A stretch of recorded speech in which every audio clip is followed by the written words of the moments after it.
As you may already know, my name is Jeannot Boussougowth. I'm Senior Manager for Power and Infrastructure at Standard Bank. The topic of my presentation will be centered around the case for equity investment essentially in Africa, really. And I think it's within the power sector. I think there is a lot of opportunity. There is a lot of opportunity in the African power generation space. It all depends on how this thing could be structured and what type of return lenders and potential investors will be asking for.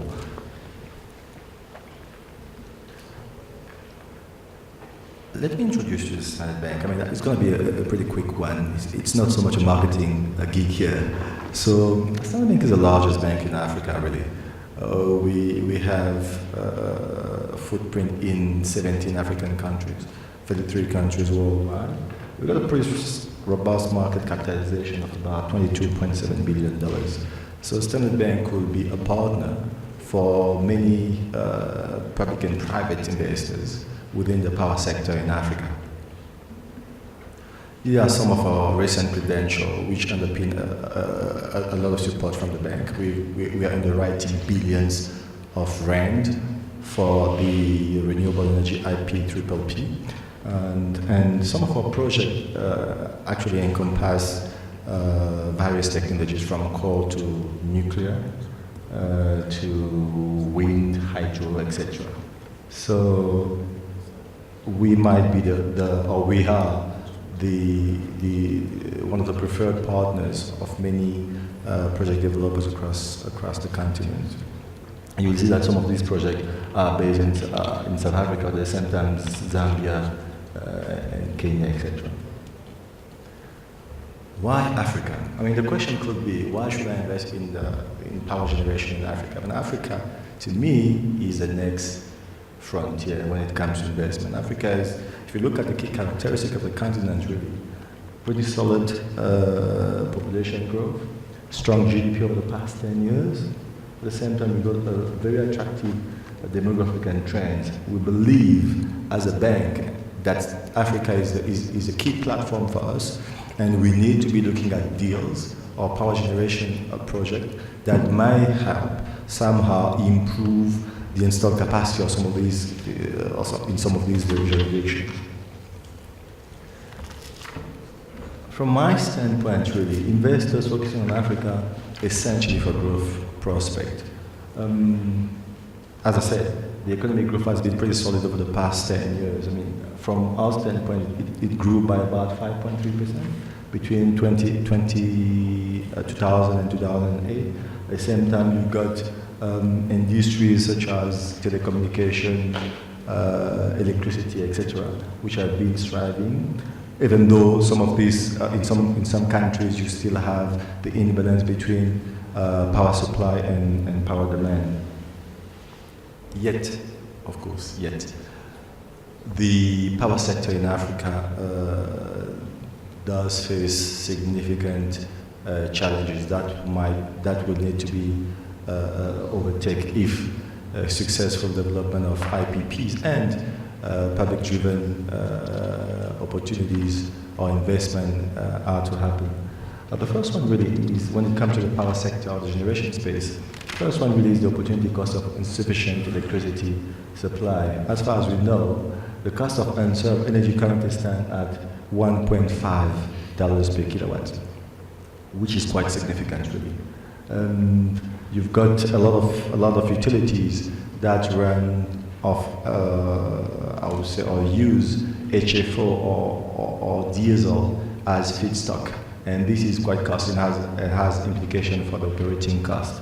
You know, you've got the subsistence of charcoal, for example, in many African countries, and this again, you look at this challenge, you might have to look at that as opportunities for potential investors in Africa, really, based on the opportunity cost of unserved demand. New generation planning. At the same time, we will say that we need a complete financial model, you know, for most projects in Africa, not a shopping list approach, because you often have a situation where you have 10, 15, 20 projects that have been announced, but only a few could be financeable. Effective domestic willing framework. This essentially is important for private developers, assuming you would like to sell your privately produced electricity to the utility, or let's say to a private off-taker. In many cases, the distribution and transmission network is often owned or operated by the public utility. Another important aspect is the ability to leverage the credit quality of the private off-taker. I mean, in many African countries, like I said, the generation space is often owned or operated by the public utility. But in some jurisdictions, we've seen an inflow of private developers, and this is the way forward. At the same time, if you are a private developer and you want to sell your power, you may want to sell your power to the private sector because of the often strength of the balance sheet, and the fact that they are often supported by multinational corporations. In deciding to invest in the power generation space across Africa, you need to understand whether or not cross-border PPAs are possible. And that's very important. Assuming, for example, that a project developer investing in the Mozambican power generation space and use gas as a feedstock, you will not be able to sell it to South Africa, even though the IRP 2010 accounts for 6% of gas for the next 20 years. So it's not going to happen right now. It's not going to happen because the legal framework is not in place for cross-border IPP for gas generated power plant, for example. Then you want to be looking at integrated mining project, which has the power component, but at the same time as the coal supply agreement signed with the project developer, which might be the mining entity itself. Whether or not you choose to invest in a particular African country really, to me, depends on the return that you might be expecting to ask. In that sense, it has an impact on the various jurisdictions that you may be looking at. If you look at Southern Africa, let's exclude South Africa for now because we've got the renewable energy IPPP, which is a new asset class on its own and has a different arrangement and structure as per what the government is doing here. But I mean, if you look across Africa, it clearly increased from 15% to 24% in nominal terms.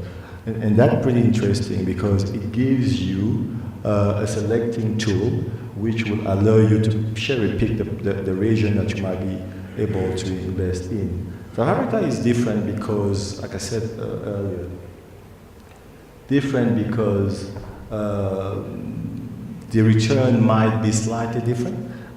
We have the return for the various development phases. I mean, remember that the equity that you might be asking for will depend on which stage you might be able to enter or invest in the project. In terms of development phase, we typically look at 10%. 10% equity return. Construction phase seems to be slightly higher, 10.5%. Ramp-up phase, up to 8.5%. And growth and mature phase is pretty sluggish, 2.5 to 6.5%.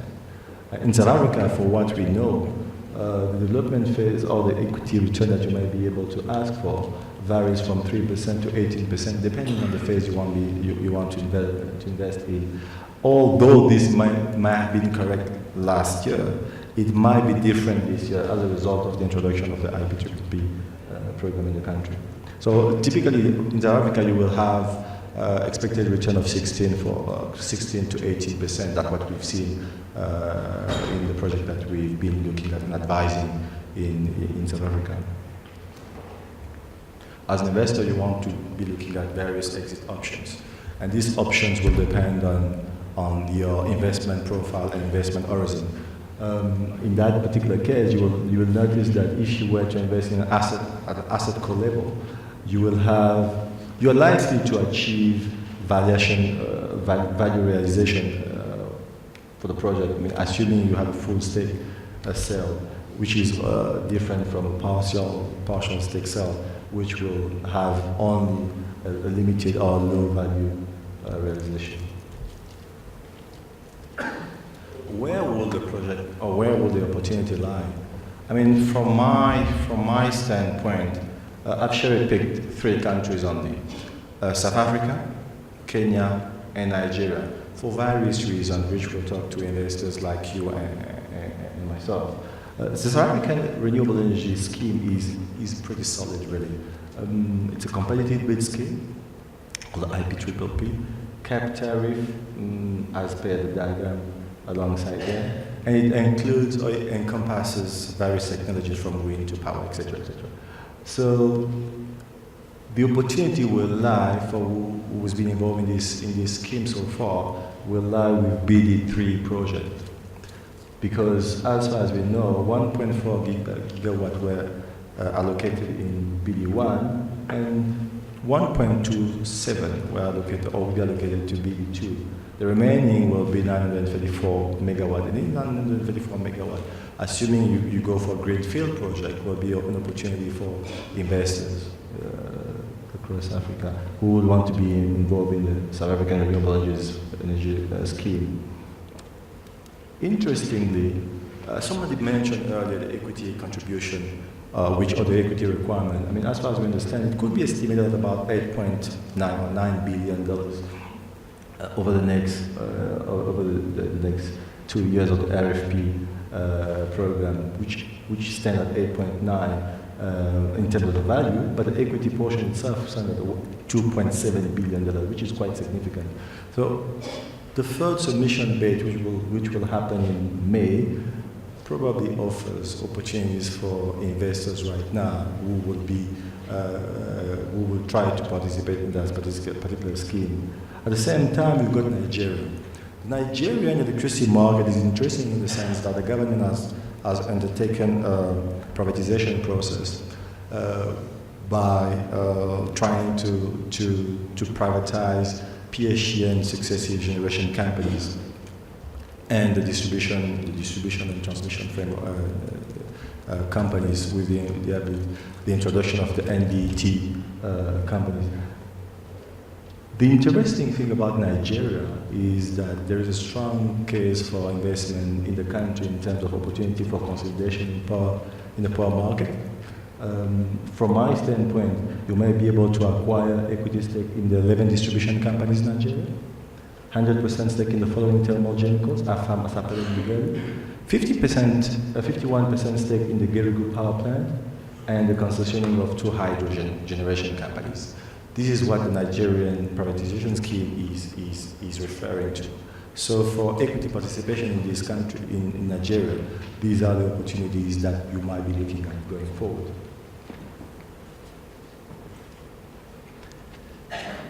Kenya is slightly different. In Kenya, you've got a combination of public and private companies involved in the power generation space. From our standpoint, the number one opportunity that you might be able to look at in Kenya, for example, will lie with the fact that, as far as we understand, Kenyan government might be willing to offload some of its stake in Kenyan, and by reducing it to 51%. This, if it comes, if it materializes, will be an interesting opportunity for whoever would like to invest in Kenya. The other opportunity beside the stake in Kenya will be to develop a greenfield project. Because in Kenya you've got the implementation or the introduction of the renewable energy feed-in tariff, which looks across various technologies. Or you might be willing to invest in existing brownfield project. I'm listing some of them here. We're about to an Ati River mining captive power plant, for example, which from our perspective could be interesting for whoever wants to invest in there. Finally, this is just a map of various opportunities within the power generation space in Africa. It goes from Egypt to South Africa to DRC to Cote d'Ivoire. When this map shows you the robustness of the opportunities in Africa, from wind to coal to hydro and other thermal power generations assets. So beside that, as a bank, Standard Bank has been willing to support various project developers. And as I said earlier, we've been advising or arranging some of the most prominent power projects in Africa. I mean, you've got, as I mentioned earlier, the CGNPC bid for our support of the bid to build South Africa potential nuclear program, which to me is key. You also have a project like the Kanisa IPP, which is sponsored by Anglo-American and others. So if you have any question regarding the opportunities that might happen in Africa and our Standard Bank, as the largest bank in the continent, will help you achieve those financial and strategic objectives, please talk to me after the conference. Thank you.